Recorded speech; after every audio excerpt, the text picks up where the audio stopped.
Must have been also a very anxiety-provoking time for the girls. Yeah. Did that come out emotionally at home? We sat and talked a lot. It's something we've always done. If any of us have got an issue, we always sit at the kitchen table and deal with it. The three of us do. We've always done that. When they were at school, if they had issues, I would give them the tools to deal with it. When they got to the point they couldn't, then I'd go into school and sort it. I had issues at work once, and they sat me down at the kitchen table and said, right, these are the tools to deal with it, and if it doesn't pack in, we'll be going to see your boss. So we talk very openly. We don't have secrets. So the girls, because they knew exactly what was going off with me all the time, they didn't have that unknown fear. And because when we talked about it and I said I'm doing things about it, we're doing the best we can, for my girls, I've always been very positive and said, you know, we're going to get the better of this. We're going to sort it one way or another. So we just basically talk about it, I suppose, and deal with any problems either of us, any of us have got.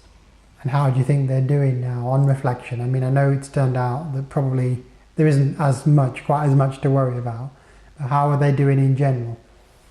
I think they're doing brilliantly. I think they're coping really well with it. They seem really happy. One of them's got a placement to do early years educator come September.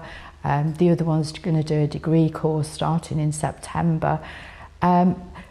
I've been very lucky because out of this, they were in the midst of exams and everything. The eldest has come out with her A-levels, she's got them. The youngest has come out with a triple distinction merit for what she was doing.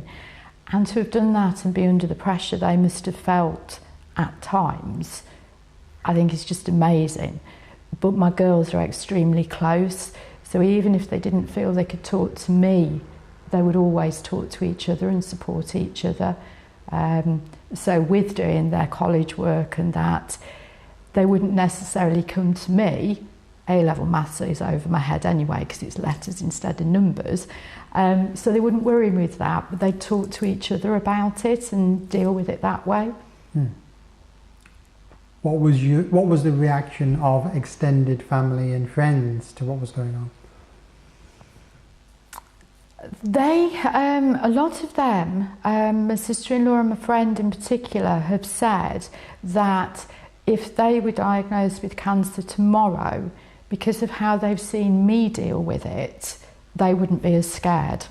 Wow. They wouldn't see it as such a frightening thing anymore because I've never tried to make it a big thing. It's an illness that I'm going to either get over or I'm going to live with. I've not just sat and been distraught about it all the time. And they found that very positive and very powerful for them to deal with anything they come up against. Yeah, that's a very important message. If you can have an effect on somebody else, that means they're more able to deal with something that's a big threat in society more positively in the future. That's fantastic.